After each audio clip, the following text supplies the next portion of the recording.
Hello dear students, welcome back to organised knowledge channel. और आज की जो वीडियो है उसमें हम डिस्कस करेंगे worksheet number 37 for class 7th विषय विज्ञान है। और ये वर्कशीट आपके लिए 7 दिसंबर 2021 के लिए शेड्यूल की गई है।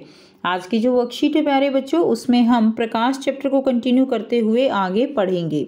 सो वर्कशीट शुरू करने से पहले प्लीज़ चैनल को सब्सक्राइब कर दीजिए, बेल आइकन को भी प्रेस कर लो ताकि आपको आने वाली वीडियोज़ की नोटिफिकेशन वो समय से मिल जाए। सो देखिए आज की वर्कशीट में क्या दिया गया है। समतल दर्पण द्वारा बनने वाले प्रतिबिंब की विशेषताएं। समतल दर्पण द्वारा बनने वाला प्रतिबिंब जो है उसकी क्या क्या विशेषताएं होती हैं। विशेषताएं ये पढ़ने से पहले बेटा आप खुद भी ये गतिविधि कर सकते हो। आप समतल दर्पण जो होता है उसके सामने जाकर खड़े होइए और आप उसमें जैसा भी प्रतिबिंब बनता है उस प्रतिबिंब को आप ऑब्जर्व कीजिए, देखिए ध्यान से कि उसमें क्या जो है आप अगर एक्टिविटी करते हो तो कैसे आप दिखाई देते हो, आपका आकार कैसा है, तो वो सारी चीज़ें आप खुद से भी ऑब्जर्व कर सकते हो। तो सबसे पहला क्या है, समतल दर्पण में बनने वाला प्रतिबिंब वस्तु के आकार के समान होता है। ठीक है, तो जितनी वस्तु होगी उतना ही क्या होगा, समतल दर्पण में बनने वाले प्रतिबिंब का आकार रहेगा। ठीक है, आप सामने खड़े होगे तो जितना आकार जो है आपका है उतना ही प्रतिबिंब का आकार भी बनता है। दूसरा है, समतल दर्पण में प्रतिबिंब हमेशा सीधा होता है। ठीक है, यानी जब आप सामने खड़े हो तो आप देख पा रहे हो कि जो भी प्रतिबिंब है वो जो है क्या है, सीधा बनता है। तीसरा है, एक समतल दर्पण में बनने वाला प्रतिबिंब दर्पण के पीछे उतनी ही दूरी पर होता है जितनी की वस्तु उसके समान होती है। यानी समतल दर्पण में अगर आप प्रतिबिंब की दूरी को देखोगे तो जितनी दूरी पर आप खड़े हो उतना ही प्रतिबिंब दूर बनता है। अगर आप जो दर्पण है उसके पास जाओगे तो आपको लगेगा जो प्रतिबिंब है वो भी पास में आ रहा है। अगर आप जो है दर्पण से दूर जाओगे तो आपको यही लगेगा कि जो प्रतिबिंब है वो भी दर्पण से दूर जा रहा है। ठीक है, तो उसमें जो प्रतिबिंब है वो उतनी ही दूरी पर बनता है। तो ये मेन जो है 3 विशेषताएं हैं जो प्रतिबिंब के बनने की विशेषताएं समतल दर्पण द्वारा। आइए हम समतल दर्पण द्वारा बनने वाले प्रतिबिंब की विशेषताओं को समझने के लिए एक क्रियाकलाप करते हैं। तो हम एक क्रियाकलाप करते हैं, गतिविधि है, एक शतरंज बोर्ड लें या चार्ट पेपर पर समान आकार के 64 यानी 8x8 के वर्ग जो है वो आपको बनाने हैं। तो इस तरह से या तो आप शतरंज का बोर्ड ले सकते हो या इसी तरह के वर्ग जो है 8x8 के वर्ग जो है आप बना सकते हो। अब आपको क्या करना है, इस कागज़ के मध्य में एक मोटी जो है रेखा आपको खींच लेनी है। ठीक है, एक मोटी रेखा खींच लेनी है। इस रेखा पर एक समतल दर्पण को लंबवत रूप से लगाइए।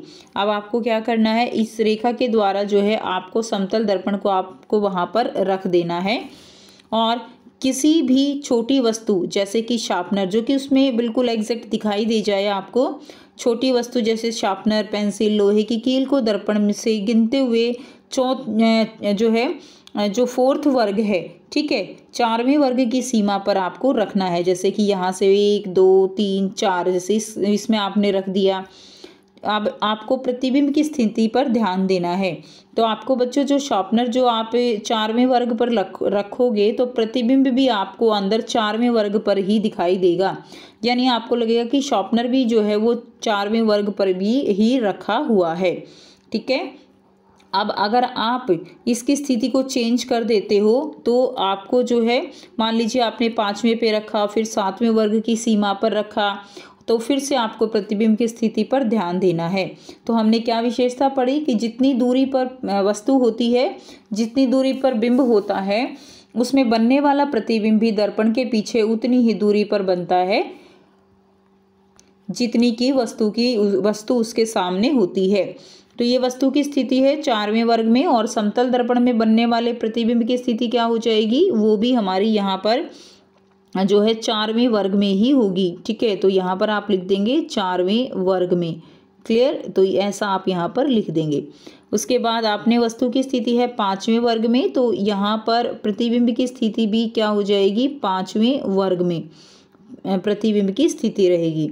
ये 7वें वर्ग में है तो प्रतिबिंब की स्थिति भी हमारी 7वें वर्ग में ही रहेगी। तो ये आंसर आपको लिखना है।